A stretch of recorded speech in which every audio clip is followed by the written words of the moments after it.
Hello everyone, our first championship of the year has arrived. Today we are going to be looking at the 2025 NCAA Volleyball Tournament as three of our ONIT teams have made their way in the form of Nebraska, Pittsburgh, and Penn State.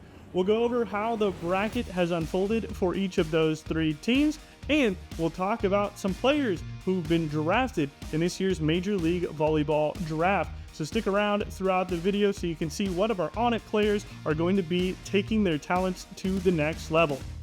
If you haven't already, make sure you're subscribed to the channel so you don't miss any of our volleyball, college football, or upcoming winter and spring sport content here at ONIT. And also at the end of the video, if you stick around, you have the opportunity to potentially get into some of our future videos.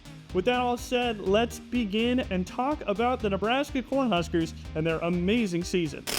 What a year it was for Nebraska. They come in to the NCAA Volleyball Championship as the #1 overall seed in the tournament, beating out the likes of Kentucky, Texas, and our other ONIT squad, Pittsburgh, for the #1 overall seed. Those four teams are the four #1 seeds in the bracket for this year's championship. This season, though, for Nebraska, they end the year going 30-0, best record in Division I, undefeated in the regular season for just the third time in program history.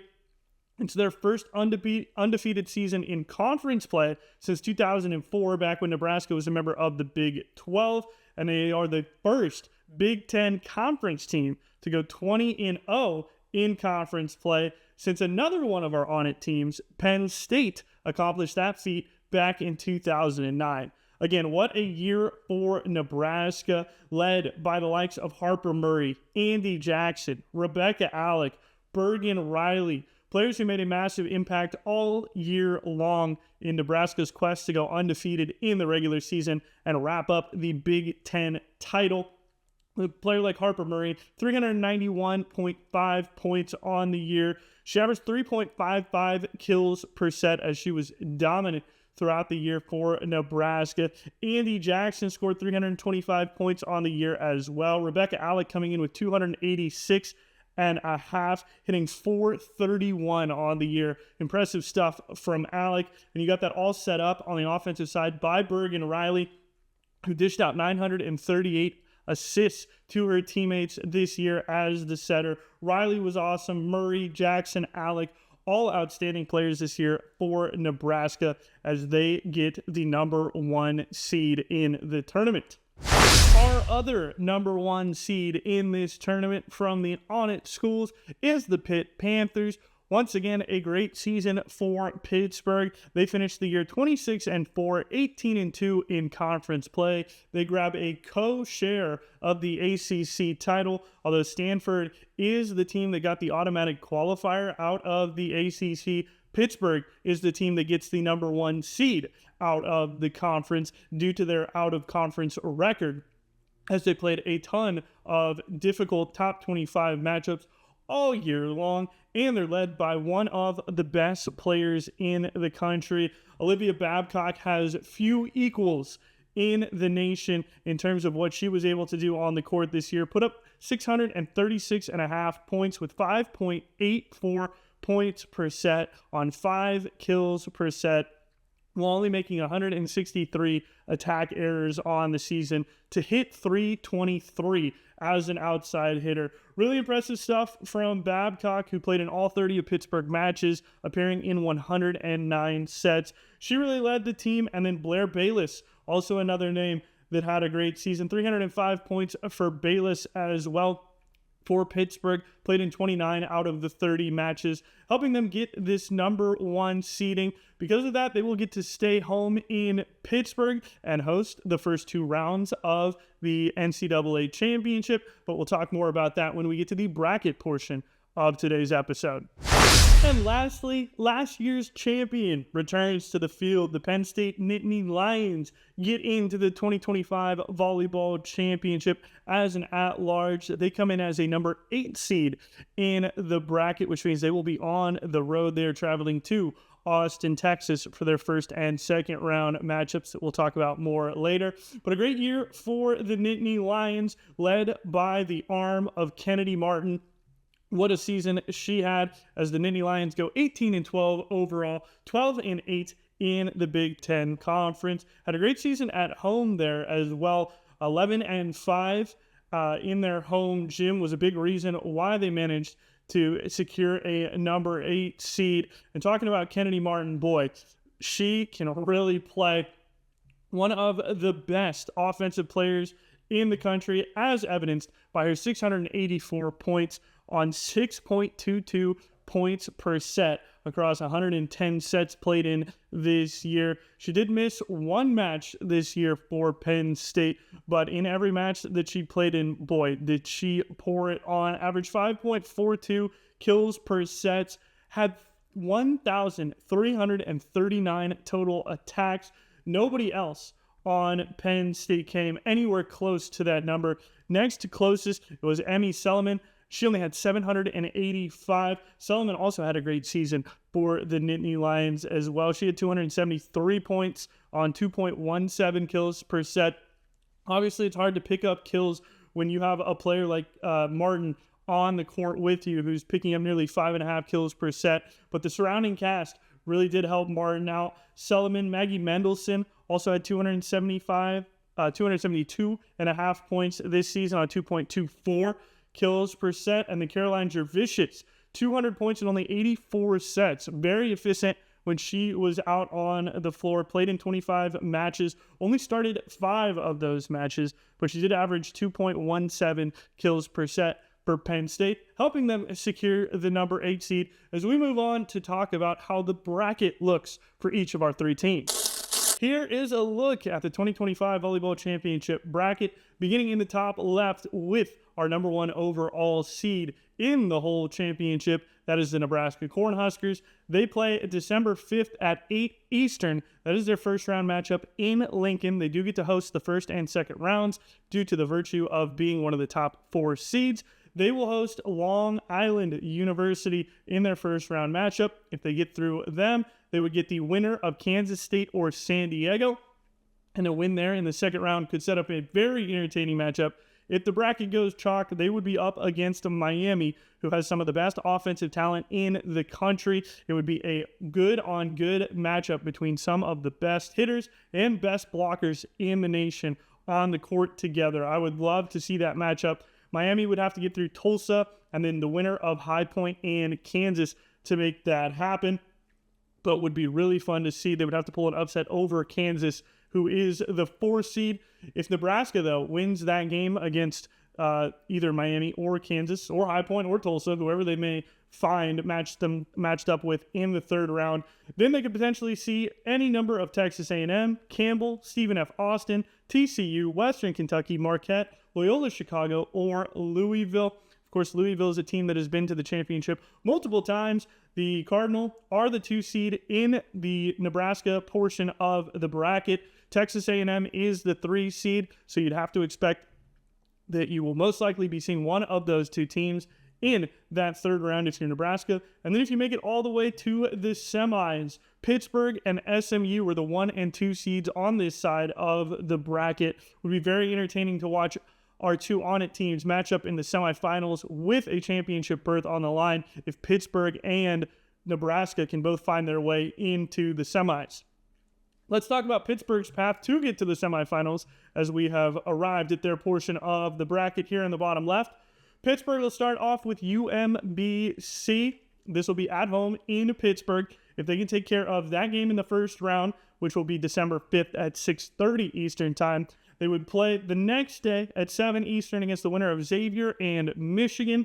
Xavier is the 8th seed. They will be the favorite in that contest. Looking further ahead, if Pittsburgh manages to take down, again, either Xavier or Michigan in the second round, going to the third round, you'd be looking at a matchup against either Minnesota, Fairfield, Iowa State, or first-time tournament appearance St. Thomas from Minnesota as well. So one of those 4 teams would await Pittsburgh in the third round. A matchup between Pittsburgh and Minnesota would be very fun to watch. Minnesota, great volleyball school this year, getting the number 4 seed. So they are hosting a first and second round matchup as well. So you'd have to think that the Golden Gophers have a great opportunity to make it into that matchup with Pittsburgh. And then looking ahead to the third round, and who would be coming out of this Southwestern bracket here, SMU is the favorite to match up with Pittsburgh. They are the number 2 seed. Their path involves beating Central Arkansas, and then the winner of Florida and Rice, and then potentially either Baylor, Arkansas State, Wright State, or Purdue. So Purdue, Rice, SMU, Baylor, all teams that Pittsburgh could potentially face in the third round before advancing to the semifinals, where, again, in all likelihood, they would be taking on Nebraska if things go exactly as anticipated in terms of favorites winning out. Would be fun to watch Nebraska and Pittsburgh for sure in the semifinals, and maybe we'll see them run into Penn State in the championship. Penn State is our lone team on the other side of the bracket. The Nittany Lions do not get the benefit of staying home as the 8th seed. Instead, they will travel to Austin, Texas, where they open up with South Florida. South Florida returning to the NCAA Volleyball Championship with their last appearance coming in 2002. For Penn State, they are a team that has appeared in all 45 championship tournaments. They're the only team that has appeared in every NCAA Volleyball Championship iteration, while Nebraska and Stanford have actually appeared in all but one. So for Penn State, if they do take down the longest hiatus member of this 2025 championship, they would get themselves into a draw with Texas or Florida A&M. Texas is the number 1 seed in this region. The Longhorns will be hosting. Very tough game for the Nittany Lions there against the Longhorns out of the SEC. If they do manage to pull the upset, the teams that they would be looking to play in the third round would be Colorado, American, Toledo, or Indiana. Those are the 4 teams that would match up with Penn State in the third round. And then if they do make it to the quarterfinal, you'd be looking at Wisconsin, Eastern Illinois, North Carolina, the 6th-seeded UTEP Miners, South Dakota State, Arizona, Utah Valley, or number 2 Stanford. It is not an easy path for Penn State whatsoever. You have to think that Stanford is going to be highly favored to make it to that quarterfinal here in the Northeast region. So Penn State having to get through the number 1 seed in Texas, then they would need to get through the number 2 seed in Stanford just to reach the semifinals, and then looking at making the championship to potentially play, again, if everything has played out the way that we have spoken it to be, Nebraska or Pittsburgh in the championship. They'll have to run through one of these top seeds coming out of the Southeastern bracket. Arizona State is the 2 seed in that bracket. Kentucky is the number 1 seed. You've got number 5 BYU, number 8 UCLA, number 4 Southern Cal, number 7 Tennessee. That is a tough bracket as well. Maybe those teams cannibalize one another, but Penn State is going to have more than likely a dogfight there in the semifinals to reach the championship and maybe have an ONIT versus ONIT championship match. That's how all of our teams can win this year's 2025 Volleyball Championship. Hopefully, one of these ONIT teams will take home the crown, and we're looking forward to watching when the tournament kicks off on December 5th. Let's move on and talk about the Major League Volleyball Draft, because we do have ONIT talent that'll be ascending to the next level. The 2025 Major League Volleyball Draft took place not long ago, and we had a number of ONIT athletes drafted to rosters for the 2026 season. Starting off in the first round with the 6th overall pick, Bree Kelly out of Pittsburgh was selected by the Orlando Valkyries. The middle blocker this year for the Panthers had 151 blocks with 1.51 blocks per set. She also hit 354 with 144 kills. Great numbers there as she gets drafted in the first round. Then in the second round with the 12th overall pick, Jillian Grimes, the libero out of Penn State, was drafted to the San Diego Mojo. 420 digs and 3.68 digs per set this year for Grimes, as she added 103 assists and 28 aces on the offensive side for Penn State this year. She'll look to up those numbers during the NCAA tournament, and next year she'll find herself in sunny San Diego. In the second round, just 3 picks later, with number 15 overall. Brooke Mosher, the setter out of Pittsburgh, was drafted to the Omaha Supernova. It was a great year for Mosher, 1,064 assists with 9.67 assists per set. She also had 40 aces and then 55 kills as a setter. Usually you don't see a whole lot of kills for a setter, but a great hitting percentage for her, 317, as she got some dumps over the net on 2 and managed to confuse some defenses to pick up her 55 kills and get herself drafted in the second round of the MLV.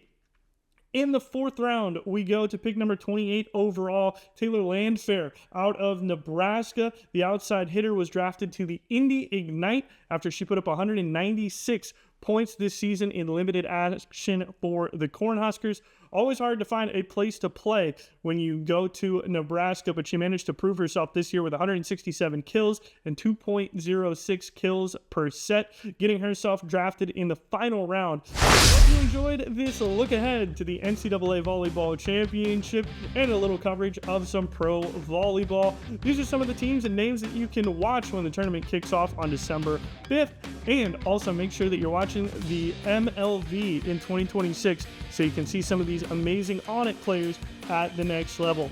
That's all we have in today's video. Appreciate you so much for watching. Please do hit that subscribe button below if you haven't already, as it really does help us out. And if you care about seeing more college athletics action and NIL for all here at ONIT, also make sure to submit your best polls that you pull out of any of your volleyball boxes to the link down below. You can also find it in the description, and we will share some of these great hits with the rest of our community. Thank you once again for watching today's episode. Look forward to watching some volleyball this upcoming week, and we will see you later on with more college sports content here at ONIT.